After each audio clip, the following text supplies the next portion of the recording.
take a seat and get some work done, or get cozy in your bed. Tonight we've got some stories to tell in the rain. Before we begin, if you think you might fall asleep, please introduce yourself in the comments, and while you're there, please like and subscribe. I'm always interested in knowing what country everyone is from, so let us know in the comments and share what time it is where you are. Thank you once more for joining me. Get cozy, dim the lights, grab a glass of water, and make sure you've locked your door. Don't forget to say hello in the comments. It's time to close your eyes.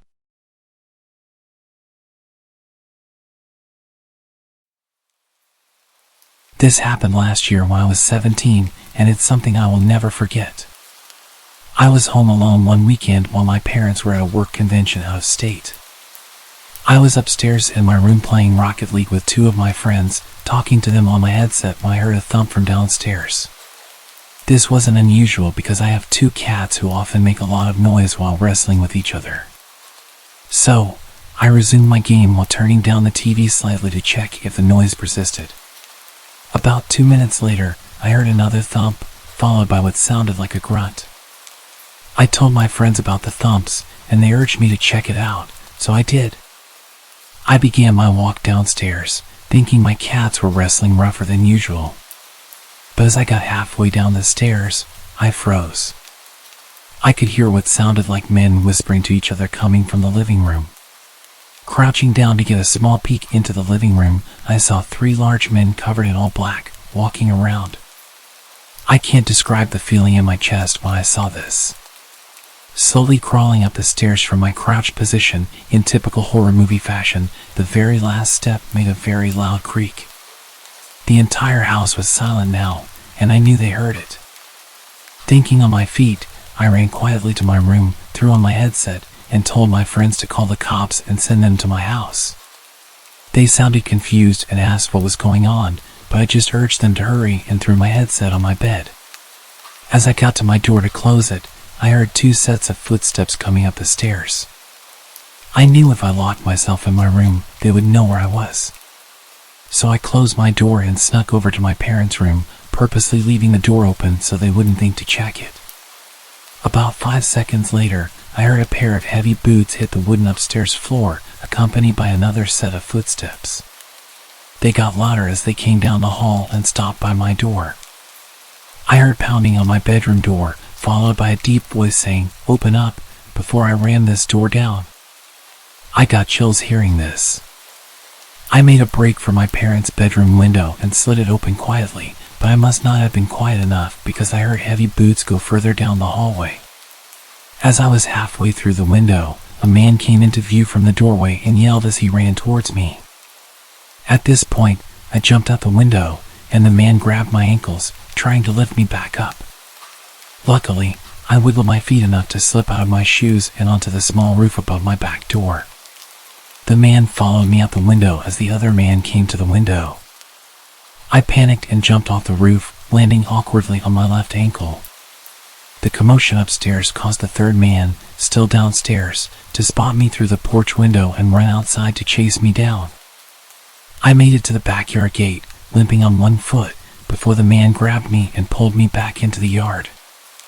I tried to yell, but the man covered my mouth as the other 2 men climbed down from the window. All 3 of the men grabbed me and tried pulling me back into the house. As they got me in the house, I heard the relieving sound of police sirens pulling up. The men looked at each other and said, "Shit," before pushing me to the ground and fleeing out the back door. Limping on my one leg to the front door, I yanked it open and yelled that the men were in the backyard. 3 officers ran into the backyard while 1 officer helped me over to one of the police cars. They only caught 1 of the men, while the other 2 escaped over the fence. They threw the man into the other car as the officers came to question me. Shortly after, my 2 friends, whom I was playing with, pulled into the driveway on their bikes and rushed over to me to see if I was all right. I told them I was okay and thanked them for calling the police, potentially saving my life. The man that was caught was charged with burglary and attempted kidnapping. It turns out the men broke in through the basement window. I was thankful to escape with my life and only a sprained ankle that night. My lesson to all is to always follow your gut and never ignore any sound you hear while home alone.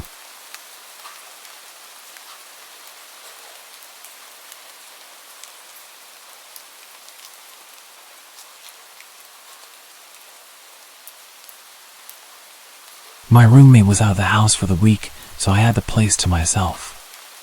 It was spring break, so my college classes were out. I had no plans and really nothing I needed to do. On Monday, I was basically trapped inside due to a huge storm blowing through our city. This was common around this time of year, but it still always seemed worse every time. The trees looked like they were going to blow away, and the house would shake and creak non-stop. Knowing I wouldn't be able to sleep, I decided to just stay up. I turned on the Xbox and started up one of my video games and played for well over an hour, probably until 11 o'clock when the doorbell rang. I paused the game and got up, but then I remembered the fact there was a storm happening. Who would be outside right now? I went over to the front door and looked through the peephole, but nothing. I opened the door. The wind and rain hit me right away, but when I looked around, I didn't see anyone. I closed the door and thought maybe the wind had somehow rung the doorbell. I don't know, it sounds dumb now, but what was I supposed to think? I went back to my game, but only a couple minutes later, I heard a huge crash in the backyard.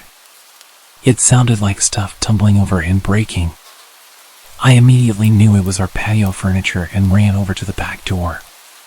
Everything was scattered around the yard, blowing around in the wind. I quickly put on my shoes and went outside, pushing each piece of furniture up against the back of the house. The wind was so heavy it would even hurt sometimes when the water would hit my face. I was rushing, going as fast as I could until I saw someone. They were standing at the edge of the backyard, watching me. I looked back at them for a moment but then grabbed the last piece of furniture and ran inside to escape the rain. I looked at the back door as I dried off, but the person was gone. Between that and the doorbell ringing, I was a little bit nervous. I sat in the living room this time, just scrolling on my phone because I was tired of being interrupted. After a while, I struggled to keep my eyes open. I got a blanket and laid down on the couch. I didn't feel like going upstairs, and the storm was much louder up there. It took a while, but eventually, I drifted off to sleep. A few hours later, still well into the night, I woke up from a sudden burst of heavy wind outside shaking the house. I pulled the blanket to the side and sat up, moving my feet to the floor as I prepared to go check if the furniture outside was still there. But just when my feet touched the floor, they were soaked. It woke me up immediately. I looked down and saw a puddle on the ground right next to the couch. Then I saw another and another, leading in a line across the floor. Inside the puddles were faint muddy shoe prints. I stood up and ran to the corner of the room, heart beating rapidly in my chest. After a minute of hearing nothing but the wind outside, I slowly followed the shoe prints. They led all throughout the house, upstairs and downstairs, but I could clearly tell that they entered through the back door, which I had stupidly forgotten to lock in the rush of getting out of the rain. I locked it and pulled my phone out to call 911, but then the thought crept into my mind, what if they're still inside?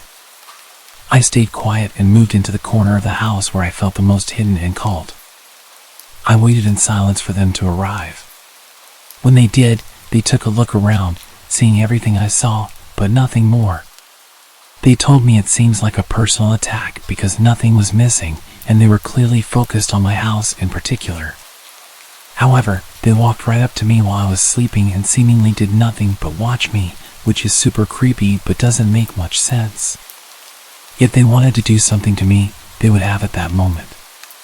After some thought, this had led me to believe that whoever it was had actually come from my roommates. They saw me, then looked around the whole house, and then left, doing absolutely nothing. So if this was a personal attack and my roommate was there, I think things may have gone a lot worse than they had.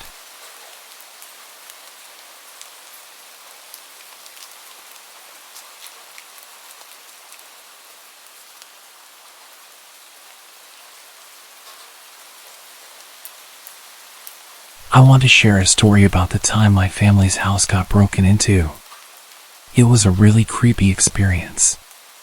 It happened one dark October evening while I was in high school. Back then, whenever I got home from school, I would go up to my room and lie on my bed and read some comics. On the day of the break-in, it was just me in the house. My family had gone shopping, so I shut myself in my room and lost myself in my books. It was great. I needed the toilet though, so I left my room, and that's when I noticed something strange. The smell of tobacco smoke. This was really weird since I don't smoke, and no one in my family does either. I'd never smelled this smell before in my house, so I went in search of the source of the smell. I began my search in my little sister's room as I noticed the door was slightly ajar. I pushed the door open and switched on the light, and in my little sister's room was a full-grown man. There was a stranger in our house. He was holding his shoes in one hand, and he was rummaging through my sister's drawers with his other hand. I guessed that he had taken off his shoes so that he could move around more quietly. My heart stopped, and my skin went as cold as ice. Somehow I managed to ask, "What are you doing in here?" Despite my fear, he started babbling, creating random excuses, none of which were plausible. It was really crazy. My heart was racing now, and I didn't know what to do, so I just grabbed him by the arm. I didn't want him to escape, and he didn't resist or complain. He kept silent. Luckily, my grandfather lived close by, so I led the intruder with me to his house. When we got there, my grandfather called the police. After some time, the police arrived, and they filled us in on the details. After they interviewed him, it turns out that the man lived in one of the apartments across the street that looked directly into our house. Things got really creepy when he told the police that he'd been in our home several times. He said he liked to break in even when there were people in the house. Despite the police interview, the man broke down and confessed. He said the main purpose of his repeated trespassing was the fact that he was drawn to my sister. He had some sort of obsession with her. He told the police that the day I apprehended him, he was looking for some of her underwear to take back to his apartment. He said that the only reason he'd pick my sister was due to the simple fact that she was his type. He confessed to entering other people's homes too, anyone who was his type. He said that the only reason he went unnoticed by the occupants was that he was very careful not to disturb anything or steal a thing. No one knew he was coming or going. It seemed that this guy had an understanding of our family's movements, our schedules, that kind of thing. It was clear that he'd been watching our house and our family for a long time. He knew how to get in easily, must have searched for a weak point of entry. He had done this many times without being caught, and my guess was that he began to get careless, which was how I was able to catch him. I only caught him due to the cigarette smell. I can't tell you how horrifying it is to find someone standing in a dark room in your house when you're at that age. I literally have no words for how frightened I was. Of course, we threw away all of my sister's underwear. We decided to get her new clothes. I mean, how could she feel comfortable wearing anything that man had touched? I think my sister has suffered mentally with this, and it's a thing I don't speak to her about. I'm just glad I caught him. Who knows what else he might have tried doing. Maybe stealing the clothes was just the beginning. I don't want to think about it.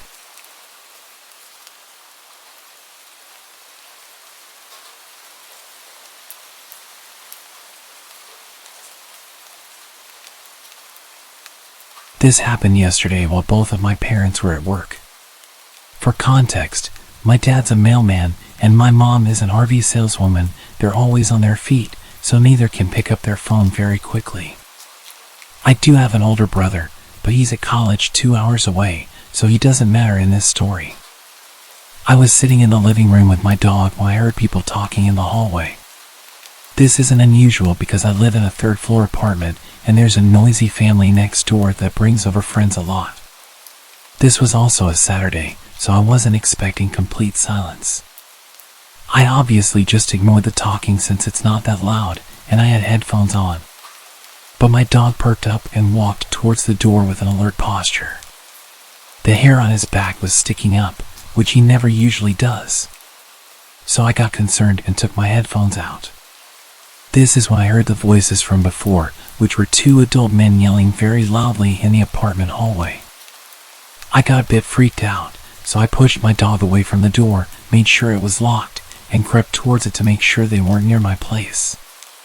When I looked out, I couldn't see either of them, and because the only blind spot in my peephole is directly to the right, I knew they were at my neighbor's.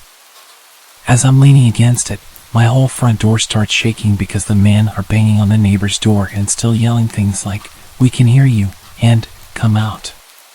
But I didn't want to show that I was home. At this point, I grabbed my dog and pulled him into my room while I tried to call my dad, who luckily picked up after a few rings. He told me that I should just stay in my room and stay quiet, and that they would go away. I did stay in my room for the most part, but I called my best friend just to have someone on the phone because my dad couldn't stay talking to me. My room is the furthest from the door, so they definitely wouldn't have heard me whispering to my friend about the situation. After about 5 minutes, I stopped hearing the banging. I told my friend I was going to check if I could hear anything. When I got out there, I didn't hear the banging anymore, so I moved closer to listen. I looked out of the peephole and I could see one of them pacing. I freaked out again and started creeping back to my room.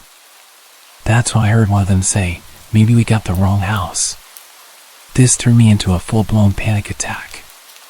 Since my identical apartment door is 5 feet away from my neighbor's and all the others are down a hallway, if they didn't even know the exact number and they obviously weren't scared to bang on an apartment door so aggressively, they would probably come to my door. So, again, I pulled my dog into my brother's room since it had a lock, and I camped in there. I waited for about 10 minutes before I heard the banging calm down again. I couldn't hear any talking from my position. I was texting my friend, who also lived in the complex, about what was happening. That's when the banging started again, but this time they moved to my door. They went through the same routine, but they were much more aggressive. I could hear them slamming, kicking, and hitting my door, all while yelling for some guy to come out. I called my brother later, and he told me there's no way he could have been involved in this, especially because he's 19, and those men had to have been at least 25. I called my dad again, and in his panic, he told me to go out of the room and tell them there's no guys in the apartment, that I'm just a girl. But I just told them I'm gonna call the cops.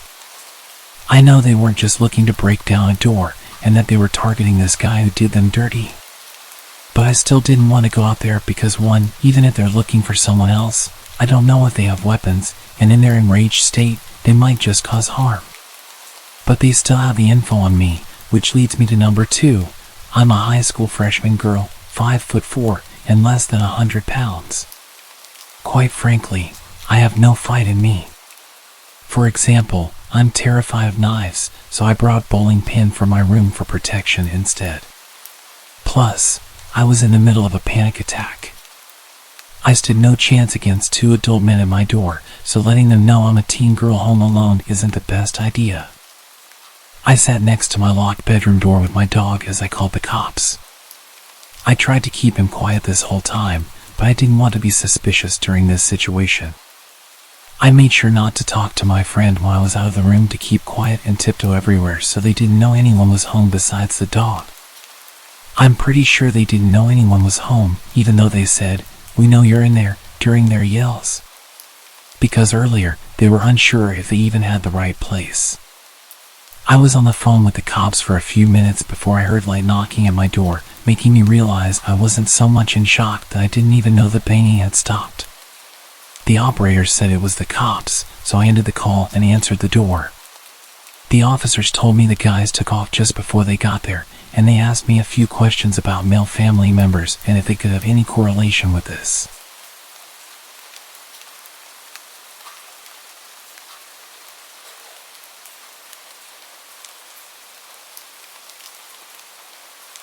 When I was 19, I was a Marine and had stupidly used my military perks to get a home loan and bought my first house. I moved a barracks room worth of stuff into this place that seemed to me like a palace.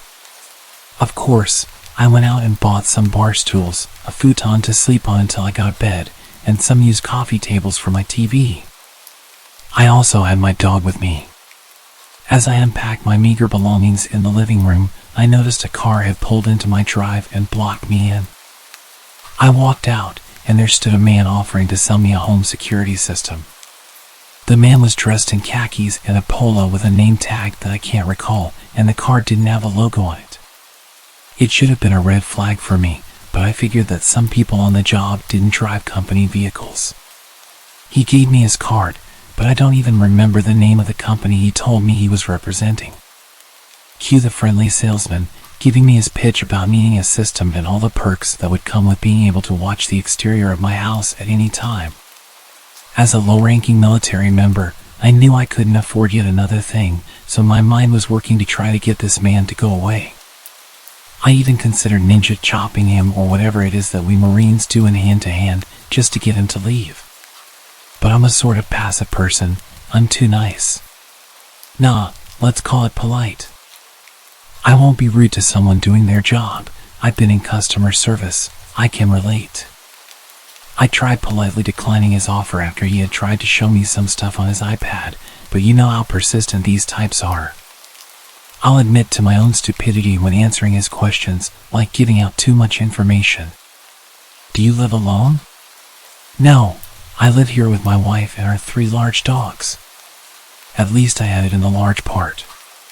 Her and her dogs hadn't actually moved in yet, and hers were just fat, though they were more vicious than my own good boy. But 2 women living together probably seemed like easier targets. I also mentioned being a Marine when he asked. He seemed a bit shocked, but wouldn't be deterred.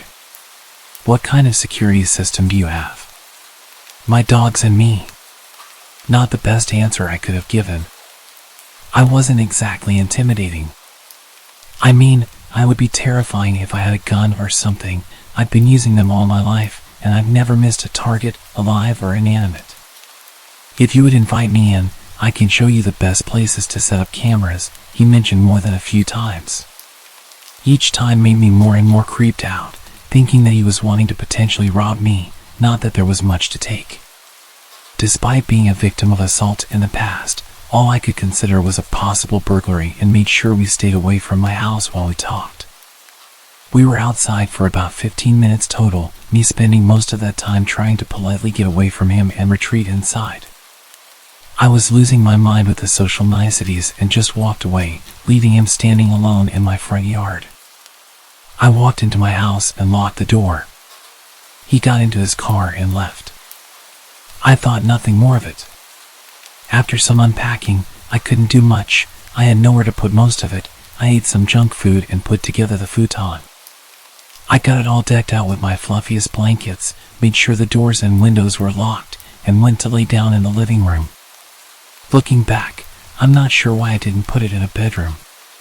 They all have blinds, and the rooms take a bit of getting to. Perhaps I wanted to be near an exit. For some context, my back door is a double glass pane door. At the time, I didn't have curtains on it, but I did have blinds on the kitchen window. My kitchen, living room, and dining room are all connected, but there's a wall in the living room that I strategically situated my futon against so it couldn't be seen by the back doors or the front door window. Call me paranoid.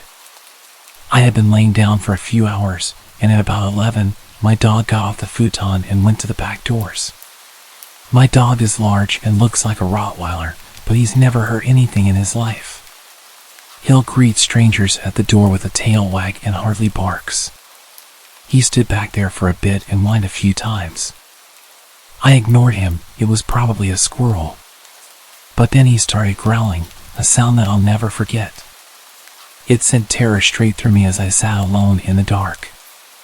I had only ever felt that fear once, when a mountain lion screamed, and I realized I was powerless against nature. The point is, these sounds are designed to scare you. And it petrified me. I was frozen and wanted to wimp out, to hide, to call the cops, but I realized if someone was out there, they'd for sure see my phone light and know where I was.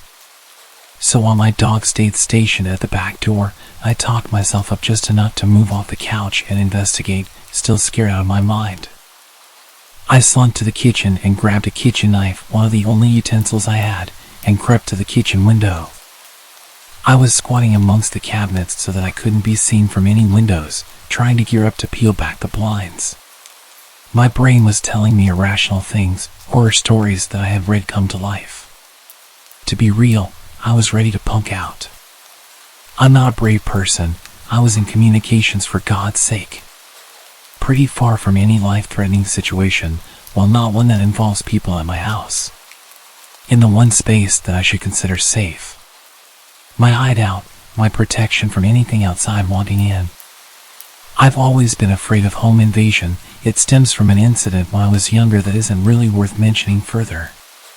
Point is, if someone dares enter my safe place, it's not safe anymore. I thought I couldn't get more scared in that moment, but then I saw a male figure in my backyard, and my heart jumped out of my chest. He wasn't very far from the window I was looking out of. He was bold enough to not wear anything over his head, and I saw the blonde hair in the moonlight. It only took me a few seconds to recognize the security salesman in the dark. He was on the edge of my porch, watching my back door. Watching my dog. I jumped up quickly, climbed over the bar counter, and turned on the lights as I went towards the back door to let my still growling dog out in hopes that he'd at least get rid of the man, if not injure him. No dice. As soon as the lights came on, he had just enough time to go jump the low part of the fence to safety before my dog even got off the porch. I didn't sleep that night. My dog sat on the futon with me, calm as could be, having done his job. The next morning, I filed a police report, but I couldn't tell them his name or what company he was with, having lost the card he gave me. They sent some patrols through the area, and I found out that all legit salesmen should have an ID upon request. That night, I had 2 friends stay with me, ready for him to come back.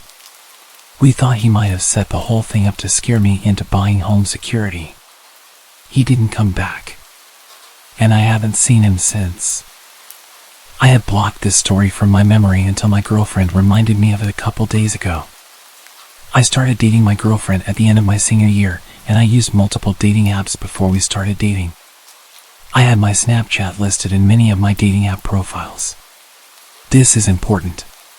Nothing led to anything with the apps. I talked to people for a bit and eventually the conversation would die out. When I began dating my girlfriend, I had deleted the apps but never deleted my account, meaning people could still see my profile and my Snapchat account. I realized this after a few people would add me, but it didn't bother me much because I'd tell them I had a girlfriend. As you would imagine, the conversation would end at that point. But there was this one guy that added me, let's call him Adam. And he asked me if I was available. Being straight, I was used to guys adding me, so I gave him the usual response. Sorry, I'm straight and I have a girlfriend. I expected him to leave me alone, but it didn't stop him. At first the messages were normal. How was your day? What did you do today? Simple stuff like that. Being the nice guy I am, I responded because I thought this guy just wanted to be friends, and having a gay friend is okay with me. Then the messages progressively got more creepy. He started asking questions about my girlfriend, and not the basic questions. As the days passed, I started to notice that Tyler's vocabulary was very similar to Adam's. I wasn't sure about it, so I didn't make any assumptions that it was him. I shared Tyler's Snapchat with my girlfriend, who added him to investigate. As soon as she added Tyler's snap, Tyler flipped out on her, confirming that it was indeed Adam. Realizing this, I blocked him again. After that, everything went quiet from Adam for about a month. I live in the suburbs of Chicago, and both my girlfriend and I live down the street from each other. We often see each other, and our families are good friends. Anyway, a month went by until I received a letter with no address or name on it, just my name on the front. I opened it, and to my shock and horror, it was basically a love letter from Adam. The letter expressed his love for me and his desire for me to run off with him. The letter took a very sexual turn halfway through, with explicit descriptions of what he wanted to do to me. At that moment, I had 2 horrifying realizations. One was that he knew my address, and 2, he had dropped off the letter himself, meaning he was in my town. I immediately called my girlfriend, who was equally shocked. After consulting with my parents, we called the cops. Unfortunately, since I had blocked and removed Adam's social media information and the letter had no return address, there was nothing we could do about it. Day after day, letters kept appearing in my mailbox until they also started showing up at my girlfriend's place. Her letters were far worse than mine. Adam wrote about how much he hated her and how he wanted to hurt her. He described in detail the ways he would inflict pain on her until she broke up with me. Like me, she reported this to the police, but they could do nothing about it. My girlfriend's family had plans to go to Hawaii for vacation, and I was house sitting for them. The first couple of days went fine until one of the last nights of the week. As usual, I was at their house, watching TV on the couch, when the power went out. It was around 1 a.m., and it was pitch black. The next few seconds were silent, and then I heard a window smash from the office. To help you understand the layout of the house, when you entered the front door, the living room was on your left, straight ahead were both the kitchen and stairs, and to the right were the office and dining room. Upstairs, as soon as you reached the top of the stairs, there was a bathroom straight ahead. My girlfriend's room was on the right, and the other bedrooms were on the left. I immediately grabbed a kitchen knife and ran upstairs to hide while I called the cops. I quickly got into my girlfriend's room and slipped into the closet. As soon as I was able to contact the operator, I heard the intruder pounding up the steps. Thankfully, I had relayed all the information to the operator in time, and she stayed on the phone as we both remained quiet. The intruder took a left when he reached the top of the stairs, which gave more time for the cops to arrive and for me to get ready, just in case I needed to defend myself. A few minutes passed until I heard the intruder start walking toward my girlfriend's room. In the precious seconds I had, I slipped out of the closet and positioned myself next to the door. As soon as he opened the door and started to enter the room, I took the kitchen knife and drove it into his shoulder. A young man screamed in pain as I heard a heavy metallic object make a large thud as it hit the ground. From there, I bolted out of the house, where I was met by 4 squad cars and cops with their guns raised. I raised my hands, shouting that he was upstairs in the right room. A few minutes passed, and the intruder was dragged out, still screaming in pain. With the siren lights flooding the street, I got a glimpse of his face. It was Adam. Later, an officer informed me that the metallic thud was caused by him dropping his handgun. Adam was from Texas and had traveled up to my state to be with me. He had rented a room at a local motel and would put letters in both my girlfriend's and my mailbox daily. He was doing this in the early hours of the morning. This was confirmed by the security footage from the motel he was staying at. On the night of the break-in, Adam had plans to kill my girlfriend and her family so that I would choose to be with him. He managed to pry open the power box, switched off the power to her house along with neighboring houses, and broke in with the intention of her being there. Well, unfortunately for him, she was enjoying a tropical vacation. To be honest, I have no idea how the outcome would have been different if they hadn't gone on vacation, and I am grateful that I still have my girlfriend as well as her family alive. So, to any stalkers out there, please stay away from my girlfriend.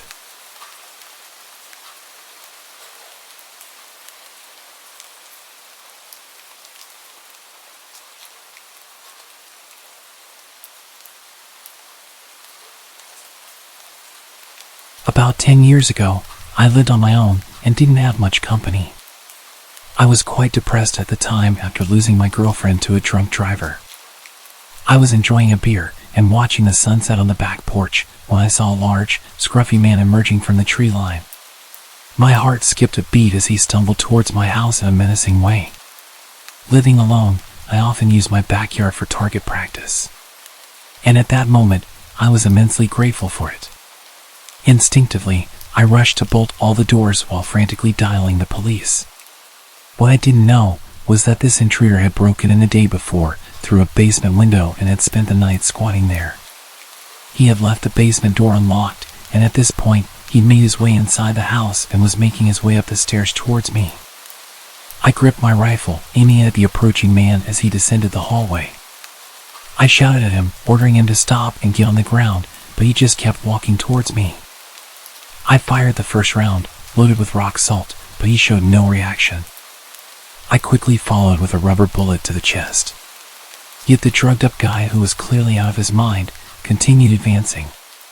This guy was huge, at least twice my size, and I realized that whatever drugs he had in his body were going to push him through any pain that a rubber bullet would inflict. He was backing me into a corner. I desperately begged him to stop and warned him what would happen, but he just moaned at me like a zombie and shouted, "Shoot!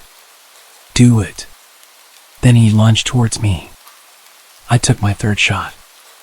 I can't recall whether it was buckshot or a slug, but it left a gaping hole in his chest. It barely even slowed him down. He kept coming, and in a frenzied struggle, he wrestled me to the ground. He was moaning and coughing up blood. Suddenly, he grabbed my face with both of his massive hands and started squeezing my head. It was utterly terrifying. I could feel him trying to burst my skull open like a balloon. I don't know how long it actually lasted, but it felt like forever. Eventually, the injury finally caught up with him, and he died on top of me. I was laying with him crushing me for a few minutes. My energy was completely drained, and I could barely breathe with his weight on top of me. His body was pushing my rifle into my chest, and it was causing me serious pain when I tilted his body to the side. I was completely drenched in his blood, and I can still remember the overwhelming smell. I'd completely forgotten that I was still on the phone with the operator, who had heard our entire exchange, which more or less amounted to me pleading, "Stop, or I'll shoot," and the man menacingly taunting. The police arrived soon after, and the incident made it to the local papers. There was a criminal investigation, but eventually, I was cleared of any wrongdoing. It turned out that the intruder was wanted for murder of an elderly couple in Baltimore and had somehow made his way 50 miles up the road into a rural area.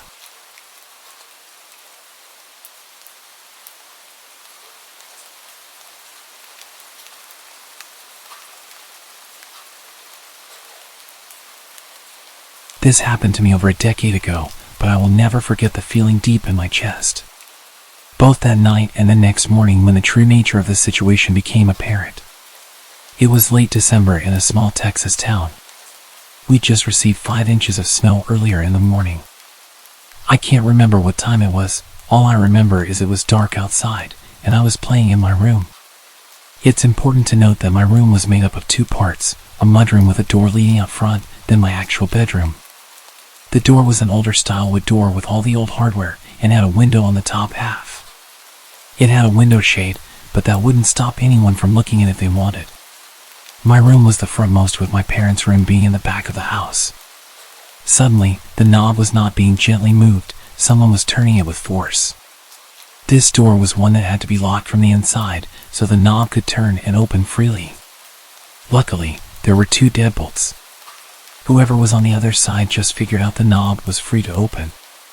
As soon as I heard it turn all the way, I sprung up to the wall about 5 feet from the door, my back to the wall.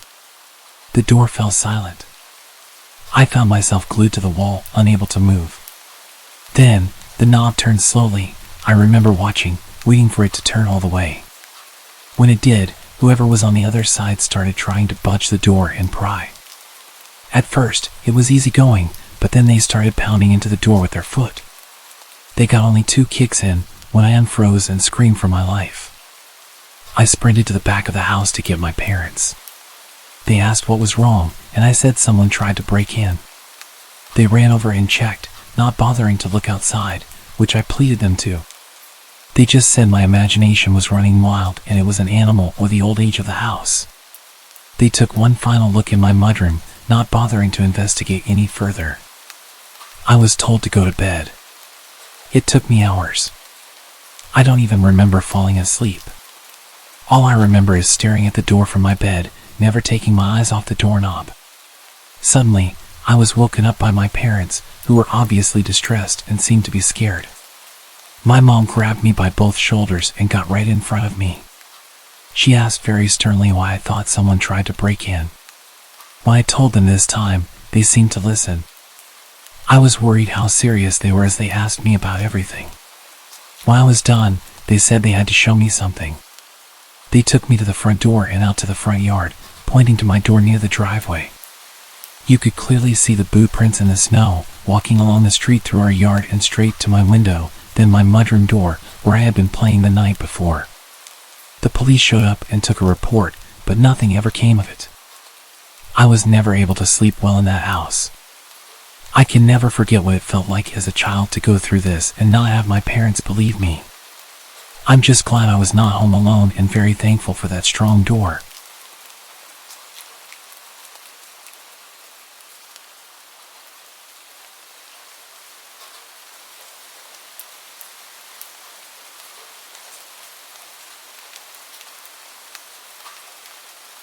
Hello. I'm a 20-year-old French girl. To set the context, I live in a suburb in a small residence with 6 houses. My gate is often broken, and most of the time it's wide open, giving easy access to our small courtyard. My house has 1 floor with 4 bedrooms, including mine. Downstairs, there's a guest bedroom which we use as a treatment room due to my health issues. It's where we keep all the equipment and medicines. I also have a dog who means the world to me. He feels everything and even senses my epileptic seizures before they happen. He can even tell when the nurses are arriving by the sound of their tires in our yard. He never barks unless there's a problem. A nurse visits me 4 to 5 times a day for treatments, including infusions. This is an important part of my story. One morning, as usual, my nurse, Sandra, arrived at 8 a.m. She administered my treatment, and we chatted like we always did. After about 40 minutes, she left, saying she might be a little late next time, but I shouldn't be worried. That day, my parents were at work, and I had a medical appointment in the morning. I was home alone, except for the nurse's visits every 4 hours. When I returned from my appointment, I sat on the sofa with my dog while waiting for the next nurse. When I heard tire noises, I thought it was Sandra arriving a bit early. My dog started growling, which was unusual. I looked at the time, 11:50 a.m. I assumed Sandra might have switched with the previous patient, as she sometimes did. I heard a knock and I went to the door. I saw a young woman I had never met before. She introduced herself as Camille, a 3rd year at nursing school, and explained that Sandra had sent her to prepare my treatment. I wasn't suspicious. I was used to students coming over. But I was a bit surprised because Sandra usually informed me in the morning or sent a message. Also, she never left a student alone on the first visit. I led Camille to the treatment room and showed her the way. While she washed her hands, my dog's behavior became strange. He growled as she approached me and circled me, so I decided to leave him in the living room and close the door to keep him calm. I didn't pay much attention to what Camille was doing. I was on my phone at that moment. Then, I noticed she was preparing a syringe rather than using the pre-made saline syringe as usual. I glanced up and saw that my treatment ampoules were untouched, but I had heard the distinct sound of ampoules breaking. Something felt off. As she approached me with the syringe, I received a message from Sandra saying she'd be there in 5 minutes and asked me to start setting up the equipment. I made up an excuse, telling Camille that I needed to use the restroom and left her in the treatment room. My dog kept barking and growling. When I reached the toilet downstairs, I sent Sandra a message telling her about the woman, and she had no idea what I was talking about. I was terrified and started crying in the bathroom. Camille came to check on me and asked if everything was okay. I assured her it was, and that's when I heard the front door slam shut. 2 minutes later, it reopened, and I heard Sandra's voice. I left the bathroom, still crying, and Sandra asked me what had happened. I explained the situation and showed her the treatment room. We called the police, who arrived, examined the evidence, and took samples from the syringe and other items prepared by Camille. The test results were shocking. The syringe contained a paralyzing substance, enough to paralyze a 120 kilograms man, and the IV contained a highly concentrated medicine that could have stopped anyone's heart. To this day, we don't know who Camille really was. Thankfully, I never heard from her again. She had stolen all my opioids but left my tablet and computer untouched. Looking back, I realized my dog had sensed Camille's ill intentions. I should have been more vigilant, especially since she was a stranger and on her own. My treatments are far from simple. I often wonder what could have happened if I hadn't checked my phone that day.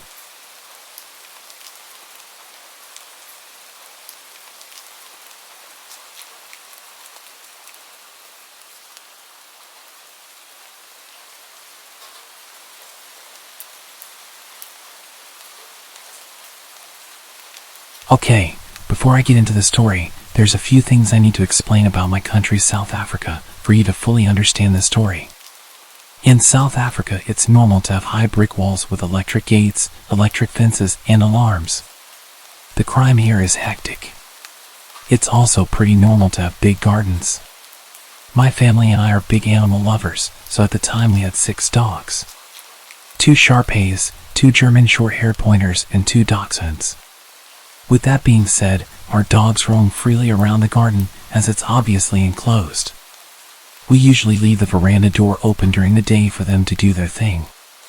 Another thing about South Africa, it's normal to have a live-in maid and a gardener. Like, the average family usually employs them. It's not only for wealthy people, which seems to be a thing in other countries. For the story, our maid is Ellie and our gardener is Vince. So this happened in 2007 when I was 9 years old. My older brother was 10 and we had just gotten our first cell phones that day. My dad surprised us after work. You may think we were quite young to have phones, but it was used for emergencies or to communicate with our parents. Anyways, it's an important piece of info for the story. We don't usually leave our veranda door open at night due to security reasons, but I remember it being a hot summer night that night. So of course, this night of all nights, the veranda door was wide open and the dogs were doing their thing in the garden. My brother and I were in my parents' room setting up our new cell phones, all excited. Ellie's daughter, who was 18, was like an older sister to us, and she was helping my brother and I. My dad was somewhere in the house and my mom was in the bath. I specifically remember the maid's daughter making a comment about how the dogs would not shut up and how annoying it was. That's when I noticed it as well. Sure, they bark, but it was usually the dachshunds that yapped when the bigger dogs just chilled. Plus, it would only happen for a few minutes, then they'd get over it.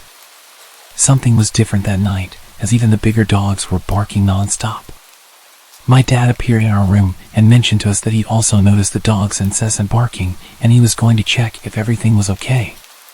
No alarm bells went off in my head, and I don't believe my dad thought anything was amiss either, because my brother asked to investigate with him, and my dad agreed. I was obviously too engrossed in my new Sony Ericsson. My dad said he had a terrible feeling because of this, and because of how out of character the dogs were acting. He called after them. They usually come running, but tonight they all seemed to just look at him. They then turned back around and continued going crazy at this dark corner down the steps. My dad told my brother to go back inside the house and get a torch, sort of using it as an excuse for my brother not to come with him because of this off feeling. When my brother went back inside, my dad slowly approached the steps. He noticed how the dogs seemed to be snapping at whatever it was, hiding just out of view in the darkness. As he got to the steps, he noticed the lamp was smashed. Confused, he inched to the steps, and just as he realized what was happening, it was too late. My dad, being an ex-vet and avid hunter, felt something cold against his temple and immediately knew it was a gun. 4 men in balaclavas stepped out of the darkness, all armed. Shocked, he stood frozen on the steps. The man holding the gun to his head was instantly aggressive and asked him where my brother was. He said that he saw my dad come out with my brother, but my brother went back into the house. My dad said something came over him, and before he knew what he was saying, he responded by saying he's gone inside to press the panic button. As he said it, he saw how all of these guys started to panic. They started speaking in an African language called Zulu, assuming my dad couldn't understand because it's not common for white people to speak it. But my dad had actually grown up on a farm where he learned it fluently because of the farm workers. The aggressive guy holding the gun said, in Zulu, "Shit. The cops will be here any minute. Let's just kill this guy, grab what we can, and leave." The others seemed apprehensive, and a smaller guy seemed really on edge and continued to say how he can't go back to jail again. And they need to get out of there before the cops show, which would be any minute. He was panicking. My dad then took advantage of this guy's fear. My dad interrupted them, speaking English, pretending to not understand what they're saying, and said that we usually have armed response vehicles that drove in our area, and since my brother pushed the panic button so long ago, they'll probably be here any second. And that did the trick.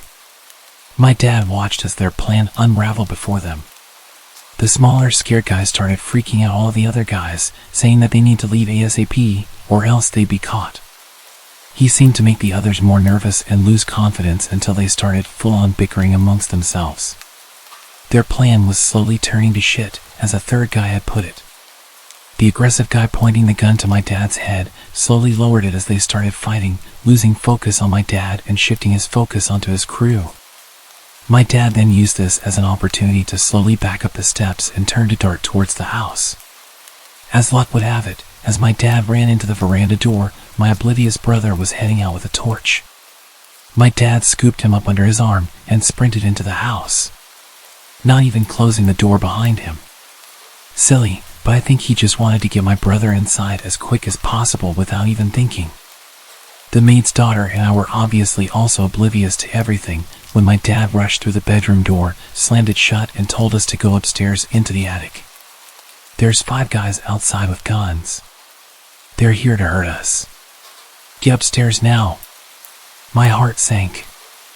I remember my body automatically responding and me sprinting to the stairs. My mom ran out of the bathroom in a towel, not too far behind. We sat there in the darkness and silence. I swear you could hear a pin drop. I think we were all just waiting to hear something below us in the rooms. My mom cursed, saying she didn't have a phone, and neither did my dad. But as luck would have it, in my hand was my brand new Sony Ericsson. No better emergency to use it than now, right? My mom dials the police, and I kid you not, when they asked where we lived, they told us it wasn't in their jurisdiction. Sorry. Click. The line goes dead. We're now not only shitting ourselves, but we're flabbergasted. My mom starts cursing like a sailor again, and that's when my dad realizes, damn.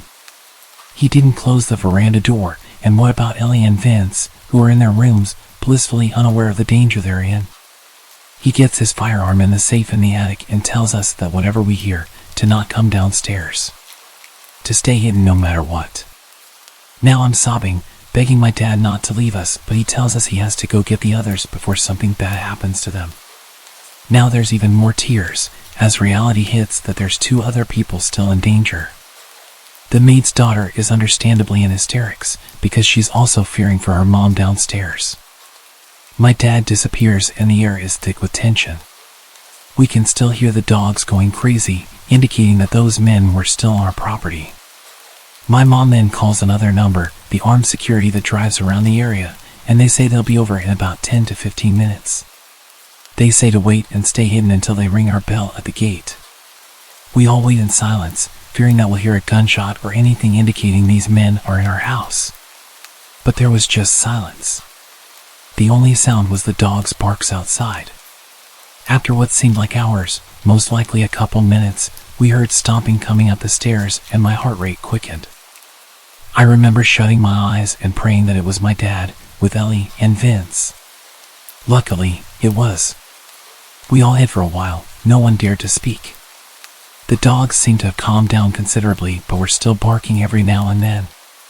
The gate intercom rang and my dad told us to wait while he checked if it was the security company, and sure enough, it was. He opened up and the nightmare was over. I remember standing up and my knees buckling from the adrenaline my body endured. The armed security somehow notified the right police for our jurisdiction, and everyone investigated the garden. They found that there were actually 7 pairs of footprints and that these guys had bent the spikes on our wall and just climbed over. We got an electric fence shortly after. So there must have been 2 other guys hiding in the shadows that my dad hadn't seen. Which is actually creepy in its own right. South Africa's violent crime is quite bad, and it's sickeningly common for torture and other terrible things to happen during home invasions.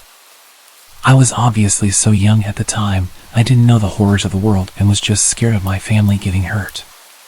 Now that I'm older, just the thought of 4 women being in the house, and my mom being in nothing but a bath towel, gives me the chills to this day. The cops said the fact that there were so many guys, instead of like 1 to 3, indicates that these guys possibly had sinister intentions. Thank goodness nothing happened to my family, and I'm forever thankful for my dad's quick thinking regarding the panic button. Also, I'm so glad my dad understands Zulu and could manipulate the situation to benefit us. Lastly, my family will forever be in debt to our good boys and girls that warned us that night. A terrifying and life-changing outcome would have 100% happened had it not been for our incredible dogs. From that day onwards, my dad always gave them leftover rice or meat with their dinner. I'm sure there was a special place in heaven reserved for you angels.